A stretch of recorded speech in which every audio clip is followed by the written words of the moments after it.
Hi ಎಲ್ರಿಗೂ ನಮಸ್ಕಾರ ದೋಸ್ತ, welcome back to my YouTube channel. ನಾನು ನಿಮ್ಮ ನಾಗಮಂಗಲದ ಹುಡುಗಿ ದೀಪ. ಇವತ್ತು ನಮ್ಮ ನಾಗಮಂಗಲ ಟೌನಲ್ಲಿರೋ ಗ್ರಾಮ ದೇವತೆಯಾದ ರೇಣುಕಾದೇವಿ ಯಲ್ಲಮ್ಮನ ಹಬ್ಬವನ್ನು ಗ್ರಾಮದವರೆಲ್ಲ ಸೇರಿಕೊಂಡು ಎಷ್ಟು ವಿಜೃಂಭಣೆಯಿಂದ ನಡೆಸ್ತಿದ್ದೀವಿ ಅನ್ನೋ ಕಂಪ್ಲೀಟ್ ವಿಡಿಯೋ ಇಲ್ಲಿದೆ. ಅಷ್ಟೇ ಅಲ್ಲ, ರೇಣುಕಾದೇವಿ ಯಲ್ಲಮ್ಮ ಆಗಿದ್ದ ವಿಸ್ಮಯ ಪವಾಡನ ಚಿಕ್ಕದೊಂದು ಕಥೆಯ ರೂಪದಲ್ಲಿ ನೋಡ್ತಾ ಹೋಗೋಣ ಬನ್ನಿ. ರೇಣುರಾಜ ಮತ್ತು ಭೋಗವತಿಗೆ ಯಜ್ಞ ಯಾಗಗಳ ಫಲವಾಗಿ ಹುಟ್ಟಿದ್ದೆ ನಮ್ಮ ಶಕ್ತಿ ರೂಪಿಣಿಯಾದ ರೇಣುಕಾ. ರುಚಿಕಾ ಮತ್ತು ಸತ್ಯವತಿಗೆ ಮಗನಾಗಿ ಜನಿಸಿದವರೇ ಶಿವನ ರೂಪವಾದ ಜಮದಗ್ನಿ. ಇನ್ನೊಂದು ಕಡೆ ಮಾತಂಗ ಋಷಿಯ ಮಗಳೇ ಮಾತಂಗಿ. ಈಕೆ ಶಿವನು ತಿಂದ ಪ್ರಸಾದದಿಂದ ಜನಿಸಿದವಳು. ರೇಣುಕಾ ಮತ್ತು ಜಮದಗ್ನಿ ವೈವಾಹಿಕ ಜೀವನಕ್ಕೆ ಕಾಲಿಟ್ಟ ನಂತರ ರೇಣುಕಾ ಪ್ರತಿದಿನ ಜಮದಗ್ನಿಯ ಪೂಜೆಗೆ ತನ್ನ ಪತಿವ್ರತೆಯ ಶಕ್ತಿಯಿಂದ ಮರಳಿನಿಂದ ಮಡಕೆ ಮಾಡಿಕೊಂಡು ಹಾವಿನಿಂದ ಸಿಂಬಿ ಮಾಡಿಕೊಂಡು ಮಲಪ್ರಭಾ ನದಿಯಲ್ಲಿ ನೀರನ್ನ ತಗೊಂಡು ತಲೆ ಮೇಲೆ ಹೊತ್ಕೊಂಡು ತರ್ತಿದ್ಲು.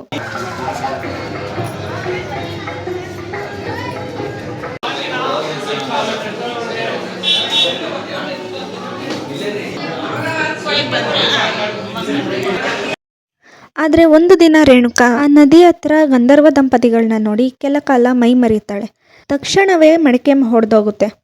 ಖಾಲಿ ಕೈಯಲ್ಲಿ ಹಿಂದಿರುಗಿರೋ ರೇಣುಕೆಯನ್ನು ಕಂಡು ಜಮದಗ್ನಿ ತುಂಬಾನೇ ಕೋಪಗೊಳ್ತಾನೆ. ರೂಪ ಲಾವಣ್ಯಕ್ಕೆ ಮರುಳಾಗಿ ನನ್ನ ಋಷಿ ಜೀವನಕ್ಕೆ ಕಪ್ಪು ಚುಕ್ಕಿಯಾಗಿದ್ಯಾ ಅಂತ ಹೇಳಿ ರೇಣುಕಾಗೆ ಚರ್ಮರೋಗ ಅಂದರೆ ಕುಷ್ಠರೋಗದ ಶಾಪವನ್ನು ನೀಡ್ತಾನೆ. ಇಷ್ಟೆಲ್ಲ ಆದಮೇಲೆ ನೀರು ಆಹಾರ ಇಲ್ದಲೆ ನರಳ್ತಿದ್ದ ರೇಣುಕಾಗೆ ನೆರವಾಗಿದ್ದು ಮಾತಂಗಿ. ರೇಣುಕಾನ ತನ್ನ ಗುಡಿಸ್ಲಿಗೆ ಕರ್ಕೊಂಡೋಗಿ ಆಹಾರ ನೀಡಿ ಔಷಧಿ ಉಪಚಾರವನ್ನೆಲ್ಲ ಮಾಡ್ತಾಳೆ. ಒಂದು ಹನಿ ನೀರಿಗೋಸ್ಕರ ಕಾಡನ್ನೆಲ್ಲ ಹುಡುಕ್ತಿದ್ದ ರೇಣುಕಾಗೆ ಸಿಕ್ಕಿದ್ದೆ ಏಕನಾಥ ಮತ್ತು ಜೋಗಿನಾಥ. ಅವ್ರು ಬಂದು ಗುರು ಆಚಾರ್ಯವರ್ಯರ ಅಭ್ಯಂಜನದ ನೀರನ್ನು ರೇಣುಕಾಗೆ ಕೊಡ್ತಾರೆ. ಆ ನೀರನ್ನು ದೇಹದ ಮೇಲೆ ಪ್ರೋಕ್ಷ ಮಾಡ್ಕೊಂಡಿದ್ದ ತಕ್ಷಣವೇ ರೇಣುಕಾ ಶಾಪಮುಕ್ತಳಾಗ್ತಾಳೆ.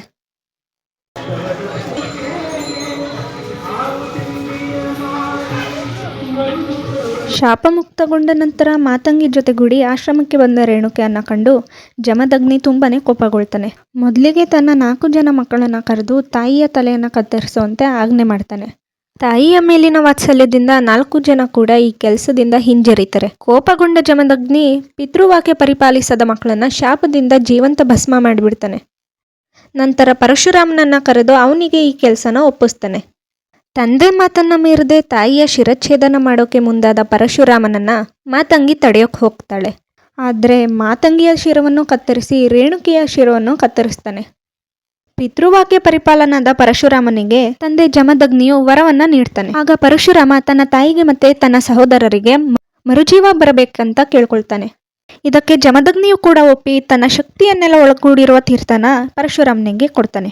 ಇಲ್ಲೇ ಪರಶುರಾಮ ಎಡವಿದ್ದು. ಪರಶುರಾಮ ಅವಸರದಿಂದ ಮಾತಂಗಿಯ ರುಂಡವನ್ನ ರೇಣುಕಾ ತಾಯಿಯ ದೇಹಕ್ಕೆ ಸೇರಿಸ್ಬಿಡ್ತಾನೆ. ನಂತರ ತಂದೆ ಕೊಟ್ಟ ತೀರ್ಥವನ್ನ ಪ್ರೋಕ್ಷೆ ಮಾಡ್ತಾನೆ. ತದನಂತರ ಜೀವಂತವಾಗಿ ಬಂದಂತಹ ರೇಣುಕಾದೇವಿ ರೇಣುಕಾ ಯಲ್ಲಮ್ಮ ಅಂತ ಹೆಸರು ಪಡೆದು ಎಲ್ಲರ ಅಮ್ಮ ಯಲ್ಲಮ್ಮ ಅಂತಾನೆ ಪ್ರಖ್ಯಾತಿಗೊಳ್ತಾರೆ.